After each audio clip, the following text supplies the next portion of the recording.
하나님의 말씀 시편 56편 봅니다.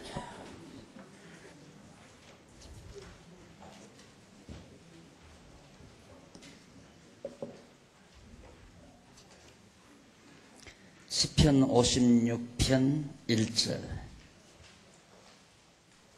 하나님이여 나를 긍휼히 여기소서. 사람이 나를 삼키려고 종일 치며 압제하나이다.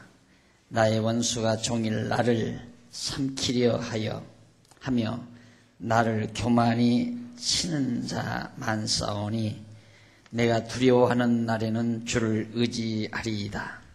우선 3절까지 봉독했습니다.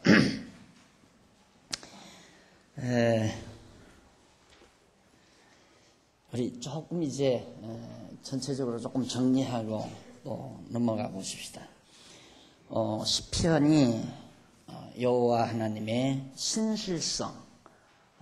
신실성을 찬양하는 내용인데, 그 내용 중에 1편과 2편, 1편과 2편이 언약 찬양시라고 그랬죠.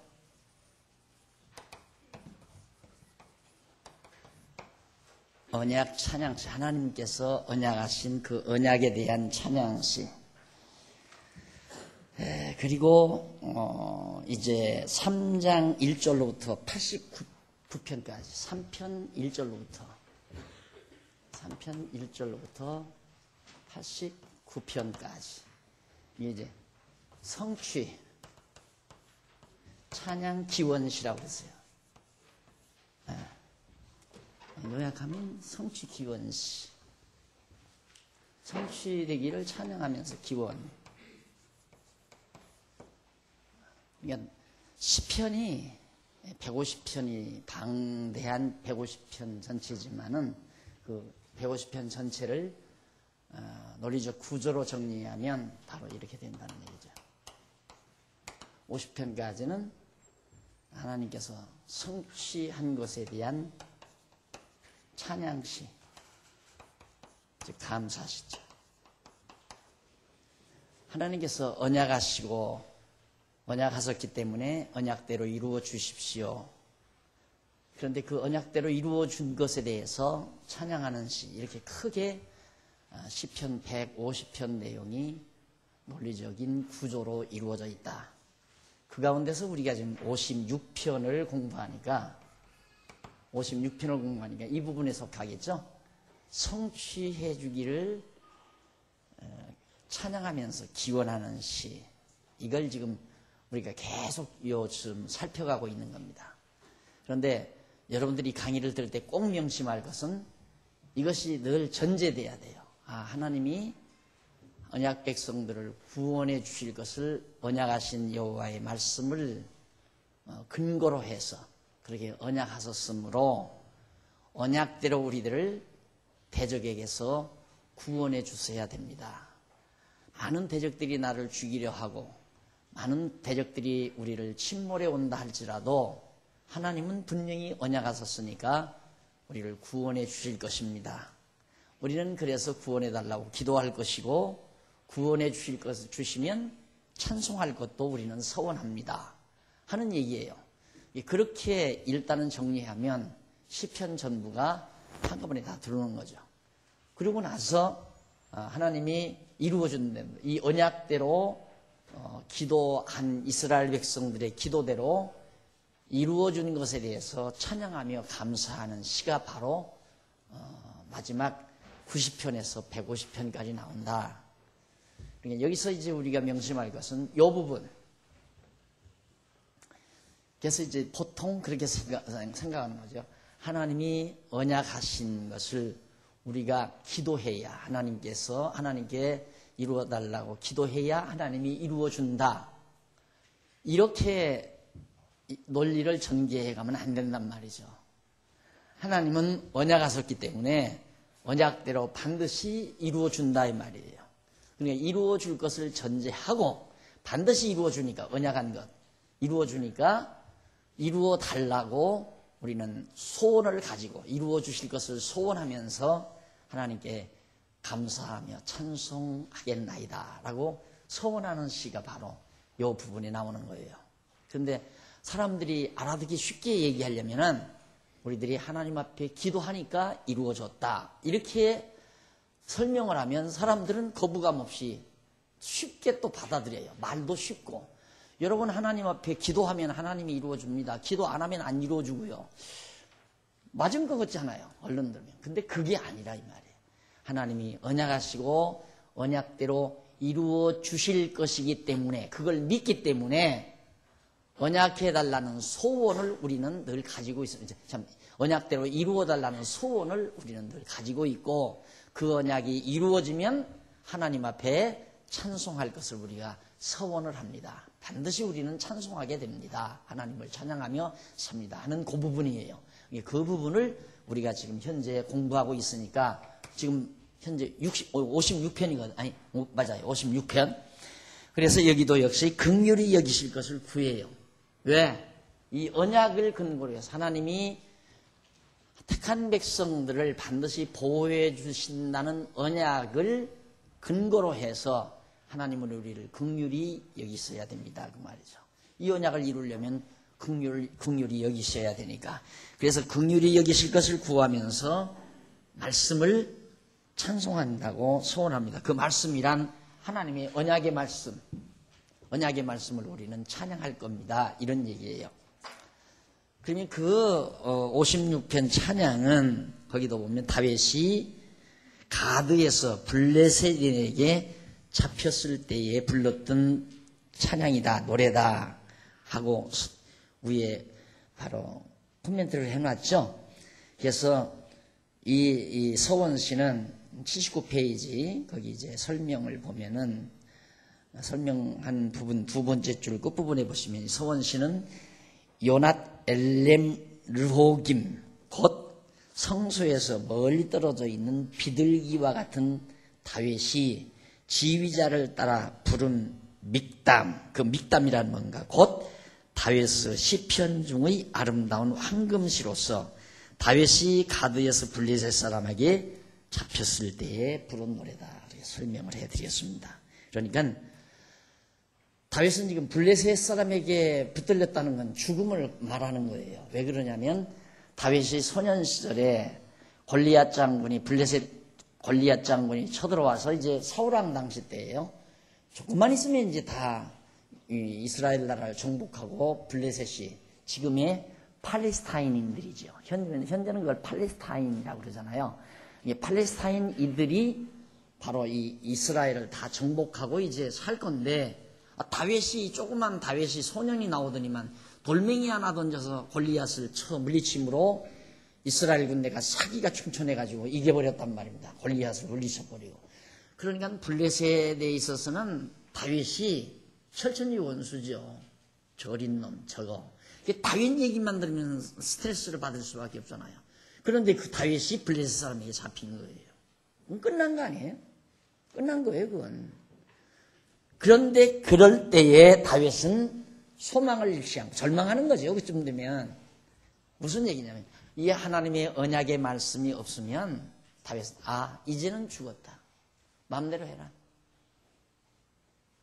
그렇게 좌절하고 절망할 수밖에 없잖아요. 근데 절망하지를 않고 하나님은 반드시 언약해 주셨기 때문에 다윗 자기 자신을 블레셋 사람들의 손에 의해서 죽이지 않을 것을 확신해요. 확실히. 왜? 하나님은 신실하신 분이니까. 한번 언약하시면 언약대로 반드시 이루어 주시는 분이기 때문에 절대 하나님은 내가 지금 블레셋 사람의 손에 붙들렸다 하더라도 안 망한다. 망하지 않는다. 그래서 이런 소망을 가지고 지금 하나님 앞에 찬양하고 노래하는 내용인데 기도하면서 1절로 4절은 대적을 고발하면서 하나님을 의지하고 그 말씀을 찬송한다는 서원을 노래합니다. 이제 거기 보면 다윗이 하나님을 부르면서 다윗이 하나님이여 라고 부르죠. 나를 긍휼히 여기소서 사람이 나를 삼키려고 종일 치며 압제하나이다 라고 상황을 하나님 앞에 보고를 해요. 그래서 여기 하나님이 아닌 사람, 곧 자기를 대적하는 블레셋 사람이 자기를 삼키려고 종일 자기를 압제한다라고 노래한 겁니다. 그러니까 나의 원수가 지금 사람이 나를 삼키려고 종일 치며 압제하나이다. 여기서 사람이란 블레셋 사람을 뜻하는 거예요. 그러면서 자기의 대적이 종일 자기를 삼키려 하며 자기를 교만히 치는 자가 너무너무 많다. 다윗 자기 자신의 대적자가 너무 많고 자기가 두려워하는 날개에는 주를 의지한다는 서원을 그렇게 자기가 두려워하는 날, 공포에 떠는 날, 그럴 때에는 내가 하나님을 의지합니다. 그리고 계속해서 하나님을 의지하였은즉 두려워 아니하리니 혈육 있는 사람이 내게 어찌하리요. 4절 마지막 부분에 나오죠. 혈육 있는 사람, 그러니까 육체 몸뚱어리, 그 육신을 쓰고 있는 그런 사람이 감히 나를 어떻게 할 수 있습니까? 안 된다 이 말이죠. 왜?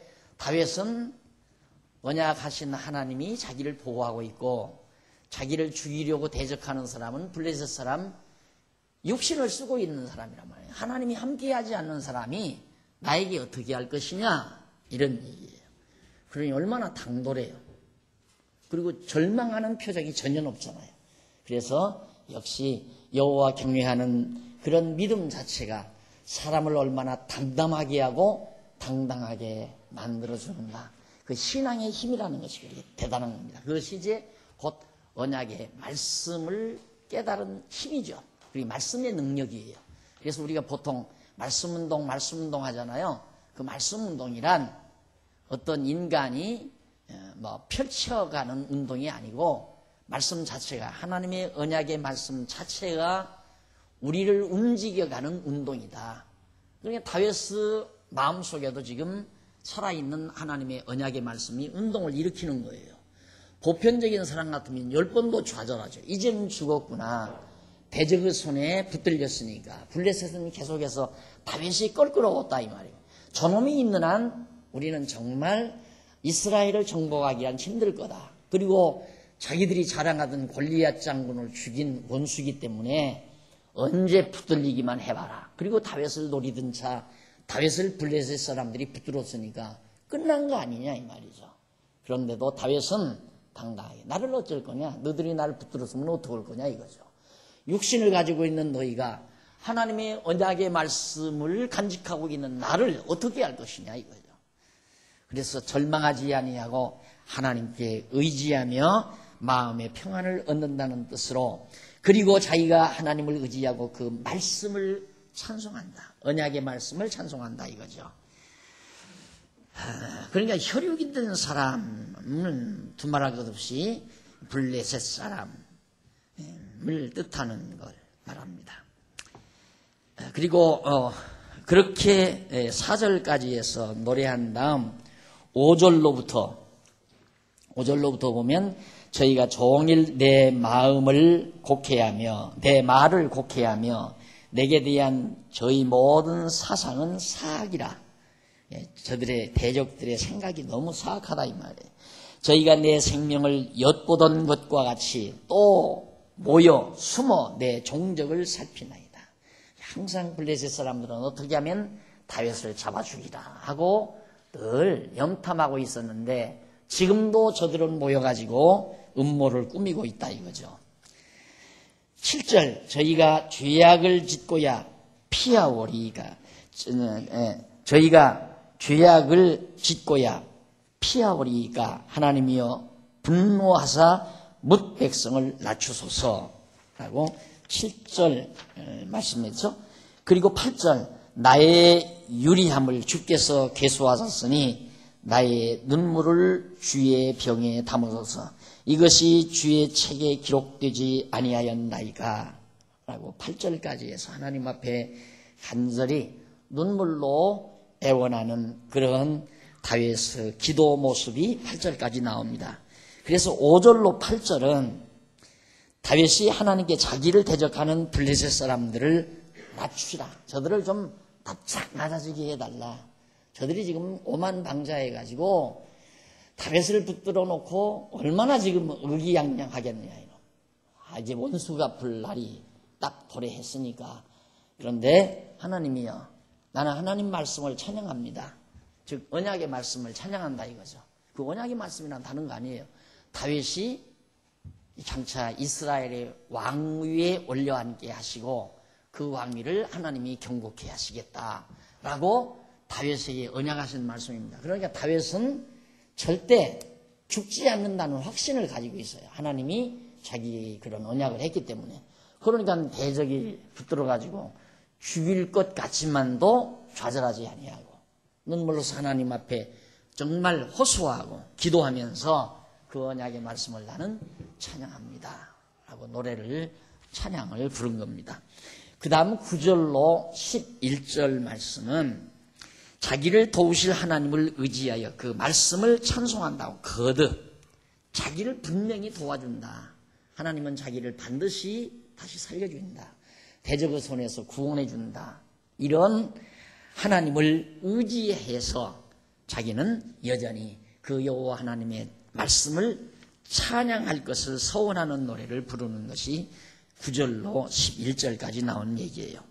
그래서 그 9절로 11절 거기 보면 내가 아뢰는 날에 내 원수가 물러가리니 하나님이 나를 도우심인 줄 아나이다. 내가 하나님께 아뢰면 대적들이 다 내게서 물러갈 것을 나는 압니다. 왜냐하면 그것은 틀림없이 하나님이 자기를 돕기 때문에 대적들이 물러갑니다. 10절 내가 하나님을 의지하여 그 말씀을 찬송하며 여호와를 의지하여 그 말씀을 찬송하나이다. 하나님을 의지하여 말씀을 찬송하고 여호와를 의지하여 말씀을 찬송합니다. 하나님 전능자라고 그랬죠. 능력이 많으신 하나님을 의지하고 나는 하나님 말씀 찬송합니다. 능력이 있으니까 말씀을 이루실 거니까. 능력 없으면 언약을 못 이루시잖아요. 그래서 하나님을 의지하고 말씀을 찬양하고 여호와를 의지하고 말씀을 찬양합니다. 왜? 언약대로 이루시는 여호와를 의지하면서 언약대로 이루신다고 하는 그 말씀을 내가 찬양하겠습니다.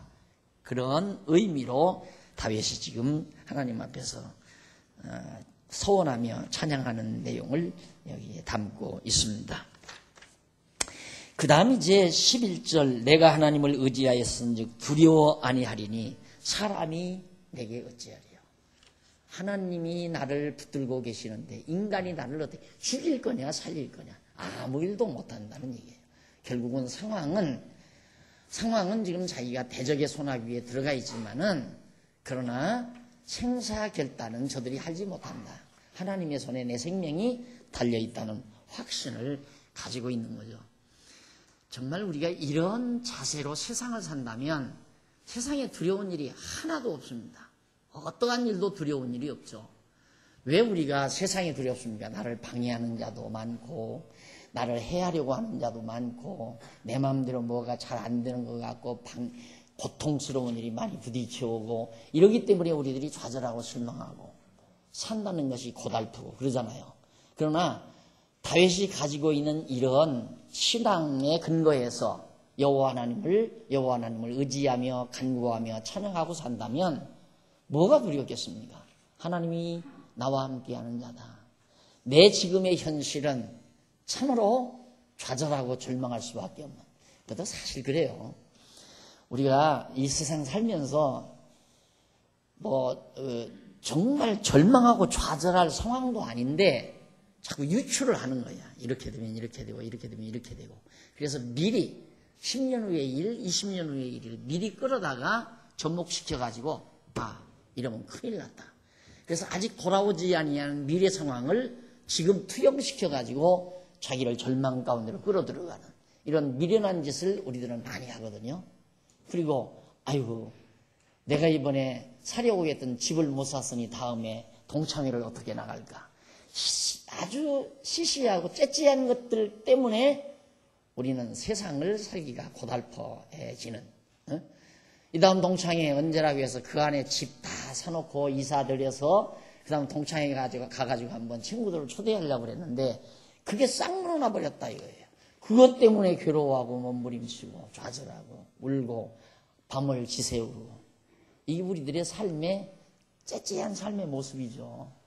그런데 다윗 현실 지금 대적의 소나기에 들어갔어요. 반드시 죽어요. 누가 봐도 너는 죽었다 이제는. 그렇게 결론 내릴 수밖에 없어요. 그런데도 당당하잖아요. 그것이 하나님의 말씀을 믿는 다윗의 신앙 속에서 우러나오는 뜨거운 말씀의 능력입니다. 이것이 말씀 운동이고요. 자, 이렇게 해서 결국 1절까지 해서 그렇게 기도한 다음 12절로 13절에서 다윗은 자기 생명을 건지셨으므로 자기의 생명을 건지셨으므로 서원대로 감사제를 드린다고 그렇게 서원을 합니다. 자기 생명을 건지셨다. 쉬었다. 지금 현재는 그 블레셋 사람의 손에 붙들려 있어요. 근데 자기 생명을 건졌대요. 과거사 아니에요? 완료형이에요, 완료. 이 시에서, 다윗의 시, 시편에서 완료형은 확신을 표현하는 하나의 방법이에요. 확신 표현의 시제, 확신 표현 시제. 아직 이루어지지 않았지만 대적의 손에 붙들려 있지만은 반드시 나는 대적의 손에서 건져질 것이다. 미래 완료를 쓰는 게 아니라 아예 현재 완료를 써버려요. 그것이 확실히 나를 구원한다는 그런 사실을 표현하는 시제다. 과거, 현재, 미래를 표현하는 시제 중에 현재 완료형을 대부분 쓴다. 하나님이 나를 구원하셨으므로 하셨다 이 말이에요. 자, 그래 거기 다윗은 하나님을 부르면서 거기 12절 한번 보십시다. 12절 하나님이여 내가 주께 서원함이 있사온즉 내가 감사제를 주께 드리리니 내가 감사제 하나님 앞에 감사하다는 제사를 드릴 걸 내가 서원합니다. 간절히 바라고 소원하면서 할 것을 맹세합니다. 주께서 왜냐하면 그 이유는 주께서 내 생명을 사망에서 건지셨습니다. 왜냐하면 주께서 나를 사망에서 건지셨기 때문에 내가 주께 감사제를 드릴 겁니다. 라고 소원하는 내용이죠. 주께서 나로 하나님의 앞 생명의 빛에 다니게 하시려고 실족치 않게 하지 아니하셨나이다. 하나님께서 이제는 대적에 의해서 노임받고 당당하게 밝은 빛 가운데서 나로 하여금 걸어가게 하시려고 하나님이 나를 아주 넘어지지 않게 지금까지 보호해 주지 않았습니까? 그래, 나는 대적의 손에서 구원 얻었습니다 이 말이에요. 나를 확실히 구원해 주셨습니다. 완료형, 현재 완료, 완전히 다. 이미 현재 완료는 과거 완료로 쓰는 거죠. 좋습니다. 과거 완료. 이미 구원해 주셨습니다. 미래 완료, 하실 것입니다라는 말은 미래 완료라고 할 수 있죠. 근데 그런 용어를 성경에서 특히 히브리어에서 사용을 안 해요. 그래서 다윗은 확신을 가지고 하나님께서 자기를 구원하셨다는 전제를 놓고 하나님 앞에 감사드리겠다는 기도를 서원을 드리는 찬양이 56편 찬양이었습니다. 이 찬양 역시 매우 아름답죠. 정말 든든하고 아름다움이 깊이 배 있는 찬양 내용입니다. 그 다음 이제 교재 3681페이지 57편 1절로 11절 57편 전체 내용입니다. 이 57편 내용은 긍휼히 여기실 것을 간구하고 주를 찬양한다. 성격이 비슷하죠. 긍휼히 반드시 하나님은 언약하셨기 때문에 긍휼히 여기실 겁니다. 반드시 긍휼히 여겨서 나로 하여금 언약대로 나를 구원해 줄 겁니다. 라는 내용이죠. 그래서 나는 주를 찬송한다는 것을 소원합니다. 이때는 어느 때인가? 이때도 역시 아주 긴박한 때입니다. 사울왕이, 이때는 사울왕이 죽이려고 할 때예요. 사울왕이 다윗의 인기가 높으니까 백성들의 인기가 다윗에게는 만만이고 사울왕 자기에게는 천세밖에는 안 부르니까 천세를 부르고 다윗에게 만세를 부르니까 속이 상하잖아요. 왕으로서. 그래서 저거 인기 있는 다윗 죽여버리면 그 인기가 자기에게 다 돌아올 줄로 착각하는 거예요. 그것이 권좌를 가진 자들의 미련함입니다. 그러니까 자기에게서 마음이 떠난 자들 그리고 다른 사람에게로 마음이 갔잖아요. 그러면 그 마음을 뺏어간 그 사람을 죽여버리면 그대로 마음 간 사람들이 다 자기에게로 돌아올 줄 알지만 천만의 말씀. 그렇게 되면 도리어 자기에게 마음이 와 있던 사람까지라도 도리어 자기와 이반이 돼버리고 마는 거예요. 야, 참 사악하다 이 사람 해가지고 겁을 내서 다 떠나가 버리는 거죠. 이게 도리어 자기가 너그러운 마음으로 그걸 참고 견뎌야지 그걸 그래 자기 인기가 자기에게는 덜하고 다윗에게 인기가 있다고 잡아 죽이려고 그때 이제 다윗 또 도망다니잖아요. 도망다니다가 굴 속에 들어있을 때 있죠. 그때의 다윗의 모습이 나는 늘 너무너무 멋있는 사나이다. 난 다윗 실제로 본 일은 없지만은 제일 못생겼대요. 다윗이. 아들들 8형제가 되는데 그 아들딸 가운데 아버지가 다윗은 아들로 취급도 안 했어요. 너는 마저 들판에 가서 짐승이나 먹이라, 양떼나 먹이라. 그리고 다른 아들들은 다 품안에 놓고 그렇게 살고. 그리고 선지자가 가서 기름 붓는다고 하나님께서 너 아들 가운데서 왕에 될 사람에게 기름 부으란다. 가서 아들들 하나씩 보내라니까. 큰 아들들부터 차례 7명의 아들한테 다 데리고 가도 선별 선지자가 하나님이 허락을 안 한다. 또 아들 없느냐 그러니까 아버지가 그럼 하나 있기는 있는데 그건 못생긴 거 하나 있는데 저 들판에 지금 짐승 그거 한번 데리고 와봐라. 근데 하나님의 마음이 합한 자라고 그랬잖아요. 그러니까 사람 보기에는 형편없는 사람, 못생긴 거예요.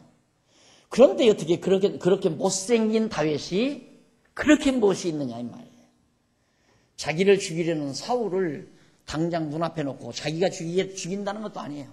자기를 따르는 무리들 중에 하나가 주여 말씀만 하옵소서. 그냥 이 사울의 창 딱 빼서 탁 한번 꽂으면 끝납니다. 그런데 못생긴 다윗이지만 쓰는 그 마음만은 대단했습니다. 뭐라고 죽이느냐 이게. 그가 죽을 자 같으면 내가 안 죽여도 이방 군대 이방인의 손을 빌어서라도 죽인다. 죽이지 말라 이 말이에요. 그게 보통 할 수 있는 일입니까? 그런데 할 수 있어요. 뭘? 이것만 믿으면 할 수 있다 이 말입니다. 하나님은 언약대로 반드시 이룬다. 다윗이 통이 크고 다윗이 인품이 대단해서 그렇게 한 거 아니에요. 이런 하나님의 언약의 말씀이 다윗 안에서 역사하니까 그렇게 다윗이 정말 너그럽게 통 크게 사나이답게 신앙인답게 그때 이제 불렀던 찬양이니까 한번 우리 관심 갖고 읽어보십시다. 57편 1절로부터 11절 사이인데 1절로 4절까지 보면은 자기를 삼키려는 자에게서 구원하실 하나님께 긍휼히 여기시라는 간구를 노래하는 거예요. 거기서 1절로 4절까지 하나님이여 나를 긍휼히 여기시고 나를 긍휼히 여기소서. 내 영혼이 주께 피하되 주의 날개 그늘 아래서 이 재앙이 지나가기까지 피하리이다. 하나님의 날개의 그늘에서 나는 피합니다. 내가 지극히 높으신 하나님께 부르짖음이여 곧 나를 위하여 모든 것을 이루시는 하나님께로다. 그 말이에요. 다윗 자기 자신을 위하여 모든 것을 이루어 가시는 분, 언약대로 이루시는 분이기 때문에 내가 당신에게 피합니다 이 말. 그러니 여호와 신앙이라는 게 엄청난 거 아니에요. 그런데 여러분 이렇게 성경이 다 주일마다 여러분이 배워보고 성도대학에서도 배워보고 지금 시편도 공부해보고 이 하나님의 언약 여호와라고 하는 하나님의 언약 이 언약 사상이 이렇게 성경에 딱 깔려 있는데도 왜 그걸 못 보느냐 이 말이에요. 지금 여러분에게 전해지는 이 말씀은 우리 강남노예밖에 없어요. 그걸 여러분이 아셔야 돼요. 천하 없어도 없어요. 언약대로 이루신다는 이 말을 이렇게 기본적으로 해서 철저하게 성경을 성경대로 가리키는 그런 일이 없다 이 말입니다. 그래서 여러분이 여기 오신 거 아니에요? 네. 지금 여러분들이 이 시편을 읽어봐도 너무 분명하잖아요. 너무도 하나님이 언약을 찬양하고 그 언약대로 이루어지기를 기원하는 찬양을 부르고 그 기원대로 이루어주신 것에 대한 찬양을 부르는 것이 시편 전체 내용이에요. 그러니까 시편도 얼마나 간단해요. 아주 딱 뭉치면 아주 그냥 딱 김밥처럼 간단하잖아요. 쏙 집어넣으면 되도록 그렇게 시편도 돼 있어요. 그런데 구약을 연구하는 학자들 가운데 시편을 전공하는 학자들이거든요. 그 어떻게 연구하는가? 몇 편은 메시아 예언시, 몇 편은 무슨 시 해서 시편 내용을 다 갈기갈기 찢어놔요. 이렇게. 흐트러 놓는단 말입니다. 흐트러 놓고 그걸 어떻게 아느냐 그 말이에요. 흐트러 놓지 말고 가만히 놔두고 잘 응시를 해봐야지. 예를 들면 퍼즐을 다 맞춰놓은 것을 그대로 놓고 가만히 봐야 이 퍼즐에 그려진 그림이 무엇이로구나 라고 하는 것이 드러나는데 이거 연구하자 해놓고는 퍼즐을 다 흐트러 놨다 이 말. 방 안에 다 전부 다. 이게 뭔가? 무슨 재주로 그걸 알아요? 무슨 재주로? 그게 오늘날 학자라는 사람들이 하고 있는 태도예요. 구약학자가 그거라 이 말입니다. 그러니까 우리 목사님들이 신학을 하신 목사님들이 그냥 아주 흥분해서 죽으려고 하잖아요. 흥분해서.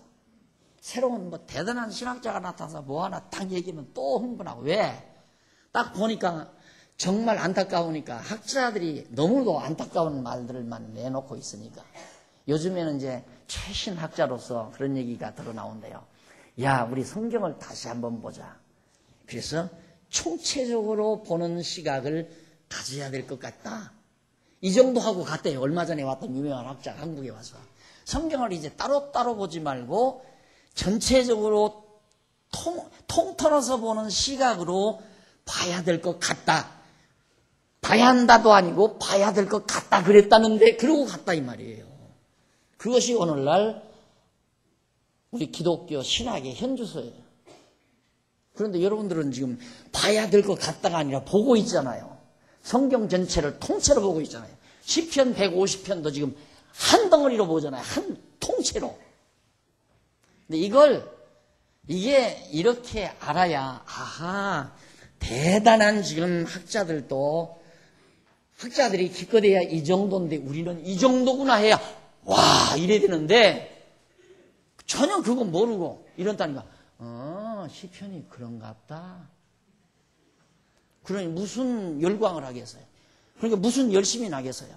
열심이 안 나는 거죠. 그런갑다. 근데 우리는 안 그러거든요. 진짜 가슴이 뛴다 이 말이에요. 흥분해지고. 그래 57장 1절 이하 4절까지 해서 다윗이 자기를 삼키려는 자에게서 구원하실 하나님께 긍휼히 여기시라는 노래를 부르는 내용. 긍휼히 여기서 내 영혼이 주께로 피하되 주의 날개 그늘 아래서 이 재앙이 지나기까지 피하리이다. 내가 지극히 높으신 하나님께 부르짖으며 곧 나를 위하여 다윗 자기를 위하여 모든 것을 이루시는 하나님께로다. 다 자기를 위해서 이루어 주실 하나님께. 여러분이 이렇게 하면 하나님께 나를 위해서 그랬다면 나도 그렇게 할 수 있겠다. 나는 아니다라고 생각하는 거죠 우리들이. 그러니까 별로 관심이 없는 거예요. 아니에요. 다윗도 하나님의 언약의 영역 안에 들어있다면 오늘 우리들도 다 언약 자손으로 오신 우리 공부할 때 이렇게 했잖아요. 여기 다윗 그리고 이제 나라가 이렇게 북이스라엘로 갈라지고 그 다음 예수님 오셨죠. 예수님이 오셨는데 다윗의 통치 권한 영역에서 떠난 북이스라엘은 아시리아 제국에 의해서 721년에 완전 다 패망해버렸어요. 뭘 의미하는가? 이 역사가 다윗의 통치 영역을 떠나면 이렇게 망한다 라는 것을 웅변으로 말해주는 거예요. 그렇다면 오늘 우리는 다윗의 자손으로 오신 예수 그리스도의 통치, 그가 다스리시는 하나님의 나라, 즉 교회죠. 주님의 몸된 교회, 하나님의 나라를 떠나면 죽는다. 똑같은 거예요. 그런데 다윗과 예수는 비교가 안 되는 거예요. 이것은 다윗은 모형이고 예수님은 실체란 말입니다. 실체. 하나님의 아들, 만왕의 왕이신 실체 만왕의 왕이고 다윗은 모형적인 왕이에요. 그러니까 우리는 비교가 안 되는 거예요. 다윗보다도 우리는 더 감격에 넘치는 그리스도를 위하여 모든 일을 이루시는 하나님께 피한다. 그럼 그리스도를 위하여 모든 일을 이루시는 하나님께 피하면 우리는 누구예요? 그리스도의 지체 아니에요. 그리스도와 한 몸이 된 자들이라 이 말이에요. 그러니까 우리가 흥분할 수밖에 없는 거죠. 그리스도를 위하여 역사는 그리스도 중심 역사예요.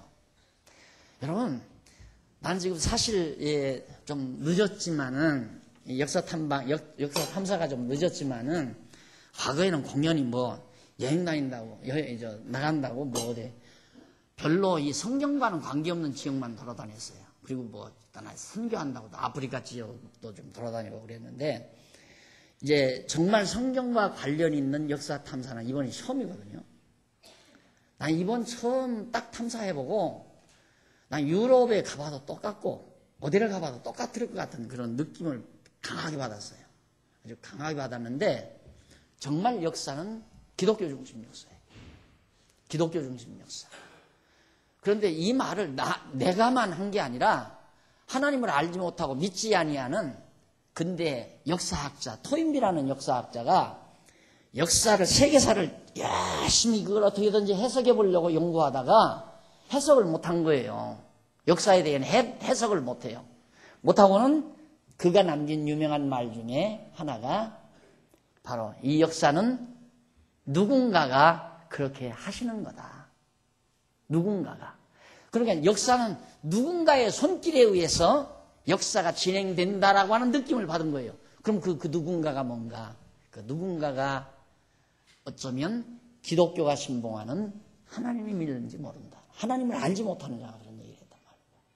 이유가 뭐냐면 어떻게 기독교 역사의 흐름에 따라서 세계사가 뒤바뀌어지니까, 세계사의 변혁이 일어나니까 그건 아무도 부정할 수가 없잖아요. 역사가 증명하는 거니까. 이건 대단한 거예요. 그래서 간단히 말하면 역사는 신관에 의해서 역사는 좌우됩니다. 그 시대의 인간들이 어떤 신관을 가졌느냐에 따라서 사고가 달라지고, 사고가 달라지면 그것이 행동으로 나타나고, 그 행동은 역사로 드러나는 거예요. 그건 과학적이에요.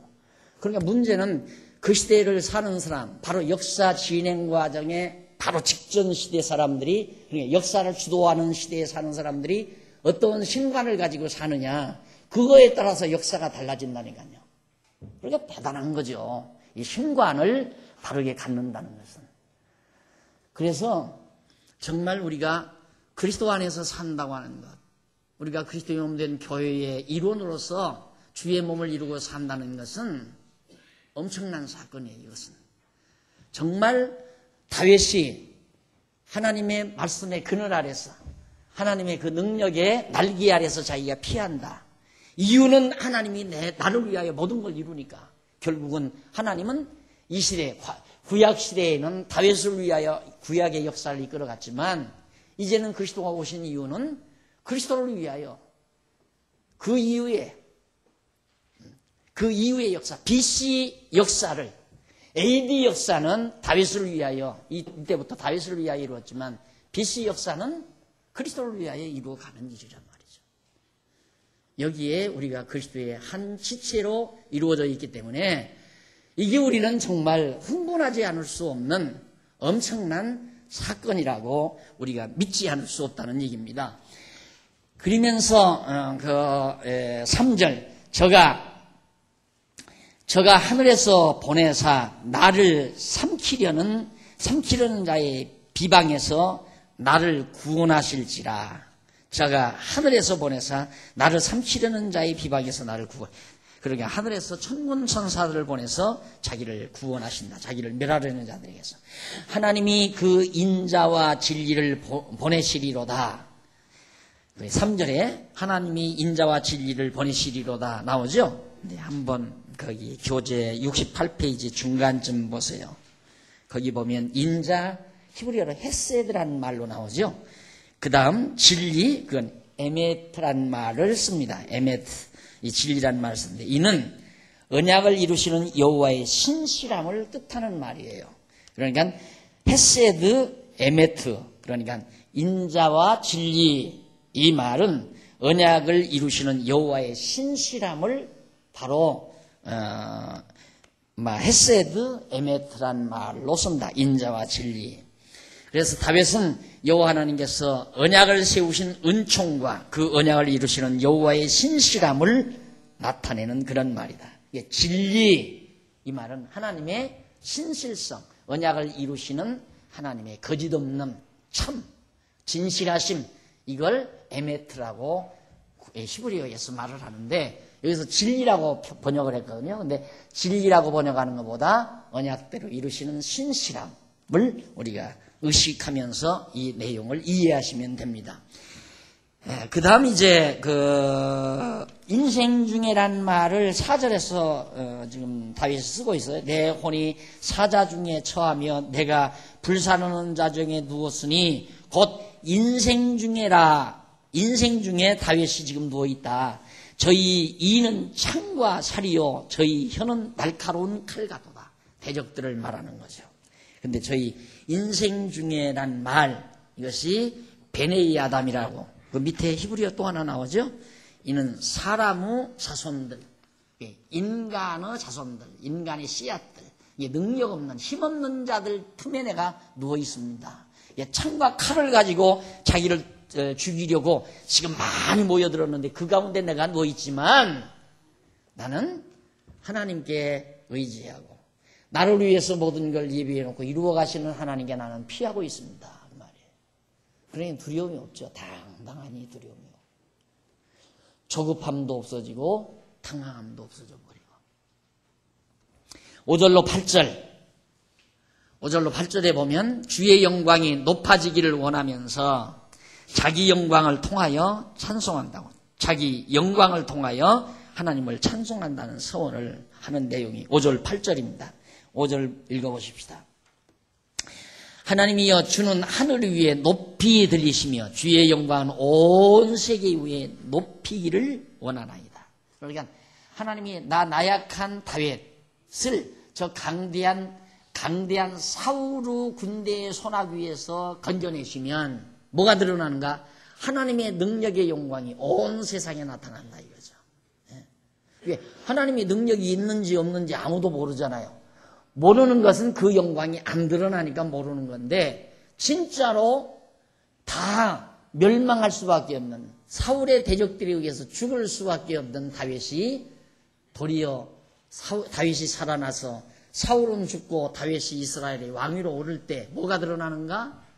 하나님의 영광이 거기 드러난다. 능력의 영광이. 와, 사람의 힘으로는 안 될 것 같은데 하나님께서 다 이루어 가시는구나. 저는 여러분들은 지금 글쎄요, 재벌가들의 눈에 볼 때는 지금 우리들의 이 시설도 별거 아니겠죠. 그냥 한번 콩기침하면 만들어질 수 있는 거니까. 내 눈에는 그렇게 안 보여요. 엄청 큰 것으로 보여요. 왜? 내가 일평생 살면서 돈 한 번 벌어본 적이 없으니까. 그러니까 내 눈에는 엄청 크단 말입니다. 그러니까 이런 모습만 봐도, 이런 거 하나만 봐도 하나님의 영광이 보이는 거죠. 하나님의 영광이. 내가 그럴 수도 없죠. 예를 들면 여러분들 모인 성도들을 다 끈팔이 내보내고 다 그냥 별하별 감언이설로 유혹을 해서 돈을 끌어낸들 이게 지금 쉽게 가능해지겠느냐 이거예요. 근데 그런 일도 없고. 그래서 엊그저께도 오전 시간에 얘기했지만 왜 밭에다가 정월 만들었느냐? 벌금 내야 한다. 나한테 벌금 내라는 거예요. 내가 지금 그래서 우리 장로님한테 얘기했더니 공무원이 와가지고 벌금 안 내려면 빨리 저거 다 치우고 농사지라고. 그래가지고 지금 잔디 다 뜯어내 버렸잖아요. 잔디를 뜯어내면 막 태산 같은 거야, 잔디가. 아이고, 저걸 다 어떻게 하나 했더니 뜯어놓자마자 또 다 가져가는 사람이 있더라고요. 확 다 금방 다시 일어나가 버리잖아요. 그래서 참 하나님 하시는 일 참 묘하다. 지금 앞으로 하나님이 어떻게 하시나 그게 나는 늘 궁금한 거예요. 하루하루. 야, 오늘은 또 하나님이 무슨 일을 어떻게 인도해 가실 건가. 재밌잖아요. 스크린에 그림이 나오듯이 화면이 나오듯이 다음 화면, 다음 스크린에 다음 화면은 무슨 화면이 나올까 하고 눈 빠지고 보듯이 눈을 부라리고 보듯이 매일매일 하나님이 우리를 통해서 해가시는 일의 모습을 바라보면서 앞으로 놀랄 일이 너무너무 많을 것 같아요. 가만히 너무 놀랄 일이 많은 것 같아요. 요즘 한국교회 지금 막 일어나는 일 봐서는 더더욱 또 그래요. 어떻게 이렇게 해놓고 또 하나님께서 지금 이렇게 주변 정세를, 주변 환경을 이렇게 이끌어 가시나. 그만하십시다. 자, 그 다음 이제 5절로 8절에서 이렇게 하나님 영광, 하나님 드러내십니다 하는 얘기고요. 6절, 저희가 내 걸음을 장애하려고 다윗이 걸어가는 길을 방해하려고 그 문을 예비하였으니 내 영혼이 억울하도다. 다윗이 무슨 죄가 있어요? 다윗이 한 죄라고 하는 죄가 아니죠. 백성을 위해서 목숨 내걸고 가서 전쟁터에 가서 대적의 목을 잘라온 죄밖에는 없어요. 그게 죄입니까? 백성에게 얼마나 위대한 업적을 남긴 다윗이에요. 그거 억울하죠. 그렇게 왕을 위해서 목숨 내걸고 가서 적진에 가서 대적을 치고 들어왔으면 왕이 늘 업고 다녀야 하는데 이제 저 왕이 나를 죽이려고 쫓아다니니 이게 얼마나 억울하겠느냐 이거예요. 우리 세상 살다 보면 억울한 일 때문에 복통 터진다고 그러죠. 그런데 다윗의 시를 한번 깊이 명상하시며 사십시오. 한번 입장을 바꿔놓고 생각해 보세요. 누구말따나 입장. 내가 다윗이다. 얼마나 복장 터질 정도로 억울할 거 아니에요. 내가 무슨 죄 졌어요. 예? 자기도 전쟁터에 가서 죽기 싫으니까 벌벌 떨고 다 도망가 놓고 다윗이 가서 전쟁터에 가서 목숨 내걸고 가서 싸워가지고 골리앗 죽이고 왔는데 그걸 죄라고. 그래서 백성들이 당연히 다윗의 인기를 보낼 거 아니에요. 인기 다윗에게 만세를 보낼 거 아니에요. 그게 시기가 나서 죽이려고 하는 이 참 사내답지 못한 사울의 모습.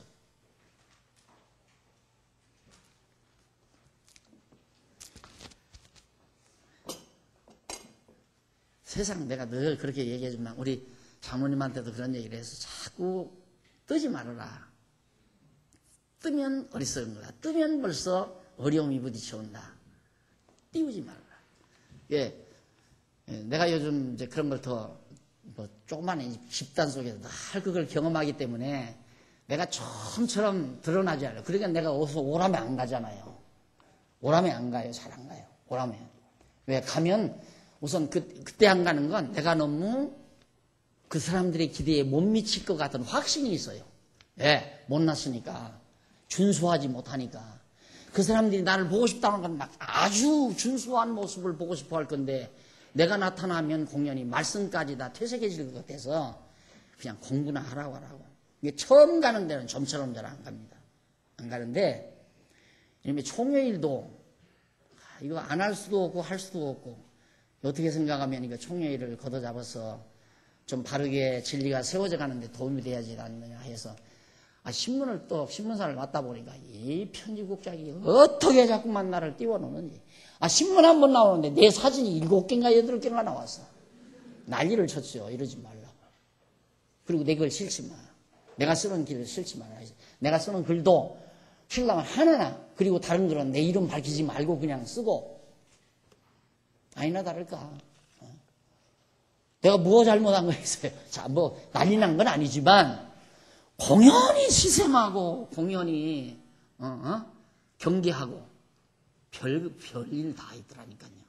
올 것이 왔구나 싶어서 이번 신문 보세요. 사진 한 번도 안 나왔을까 아마. 조그맣게 우리 예배 교회 광고하는데 하나 나오거나 안 나왔을 거예요. 아, 우리 교회 광고 나오는데 또 나왔구나. 두 군데나 그래 또 나왔네요. 그러니까 억울합니다. 다윗이. 나 억울합니다. 저희가 내 앞에 웅덩이를 팠으니 스스로 그 중에 빠졌도다. 저희가 다윗을 죽이려고 웅덩이를 파놨는데 자기 스스로가 빠지는 결과가 됐다. 마찬가지. 남을 죽이려면 자기가 죽는다. 옛사람들이 격언처럼 만들어 놓은 건 경험론에서 나온 거거든요. 하나님을 전제하고 하는 얘기가 아니라, 근데 우리는 그냥 단순한 경험에서 막연한 얘기가 아니라 남을 죽이려고 함정 파면 그 함정에 자기가 빠진다는 그런 격언은 과학적이에요. 학술적이고. 왜? 하나님은 이렇게 분명히 모든 일을 다윗을 위해서 예비해 놓고 이끌어 가시기 때문에 다윗을 죽이려고 함정 파면 그 함정에 죽이려고 하는 사람이 빠져 죽는다. 누가? 하나님이 그렇게 죽게 하시니까. 그런 결과가 되는 거예요. 그래서 하나님을 여호와로 믿는 우리는 원수 갚으려고 할 것도 없고 시샘하고 증오하는 사람을 나도 보복하려고 생각하려고 할 필요도 없는 거고, 남들이 나를 미워하면 측은하게 여기고 불쌍하게 여기고 가련하게 여기고 이런 것들이 자연스럽게 될 수밖에 없는 거다. 어리석은 자들이 왜 그렇게 어리석어요? 바보 멍충이처럼. 네, 하나님을 알면 그런 것들이 모두가 어리석게 받아들여지기 때문에 내 마음에 편안을 느끼죠. 안 돼. 그렇지 않으면 화가 나잖아요. 네? 막 억울하고 분통이 터지고. 네? 그러면 이제 막 자기 몸만 상하는 거고 괴로운 거죠. 예, 거듭 얘기지만 여호와를 알고 믿고 경외하는 신앙이 얼마나 대단한 건가는 살아보면서 더 깊이 새록새록 다가오는 것을 많이 느끼게 됩니다. 성도 여러분, 인생살이 고달픕니다. 하지만 여호와 하나님 아는 지식을 가지고 살면 고달프지 않습니다. 살만한 세상입니다. 어떠한 경우도 이길 수 있는 세상입니다. 그래서 내가 열심으로 여러분들에게 이런 강의를 해드리는 것도 함께 그렇게 당당하게 살고 싶은 그런 뜻 하나, 오직 그런 마음 하나 때문에 여러분들에게 이렇게 강의를 해드리고 있는 겁니다. 그 다음 이제 8절까지 계속해서 나오는 얘기인데요. 내 혼이 사자 중에 처하며 내 불사르는, 4절에 나오죠. 불사르는 중에 누웠으니 곧 인생 중에라 저희가 아는 창과 아까 말씀드렸습니다.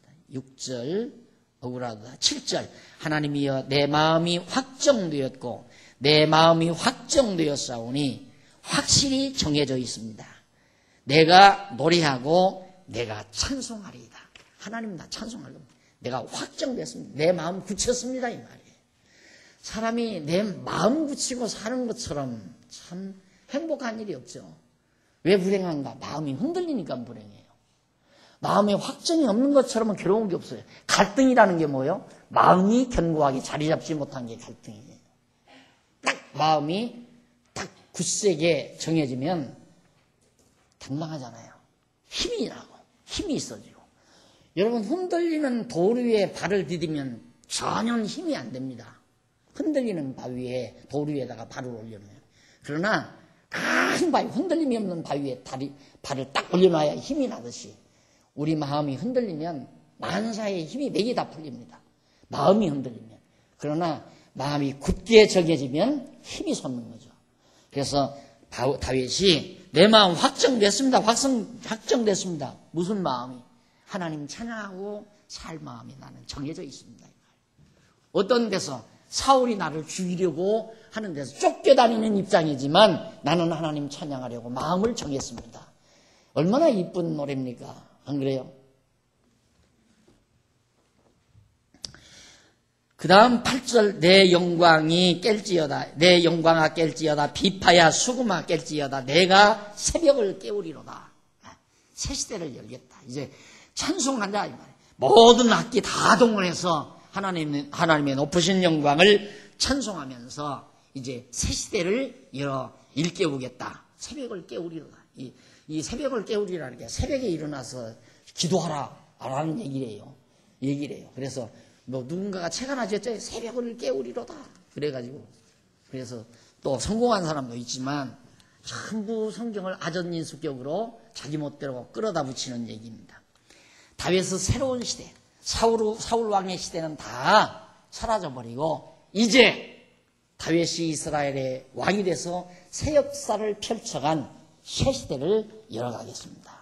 라는 확신에 차 있는 다윗의 노래입니다. 주여, 내가 만민 중에서 주께 감사하며 열방 중에서 주를 찬송하리이다. 대저 주의 인자는 커서 하늘에 미치고 주의 진리는 궁창이 이르나이다.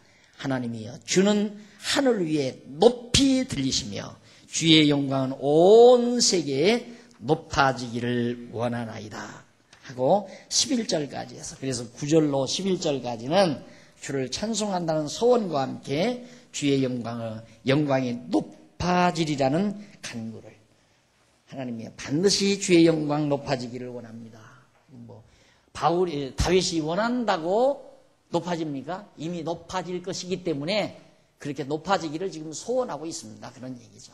그래서 역시 하나님의 언약이 성취되기를 기도하는 기도 가운데서 지금 56편, 57편까지 여러분들에게 소개해드렸습니다. 다음 시간 58편부터 성공하도록 오늘 강의가 있으면 기도하십시다. 살아계신 하나님 아버지, 오늘 또 저희들이 옛 성도 다윗이 하나님을 찬양했던 찬양 내용을 우리들이 감상하면서 우리의 신앙을 말씀으로 다시 한번 가다듬었습니다.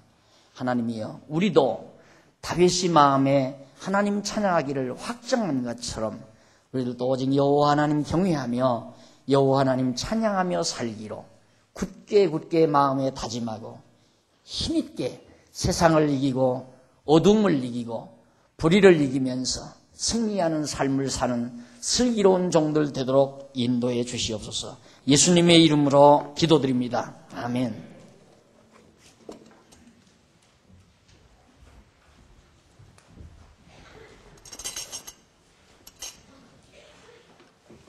찬송가 478장입니다.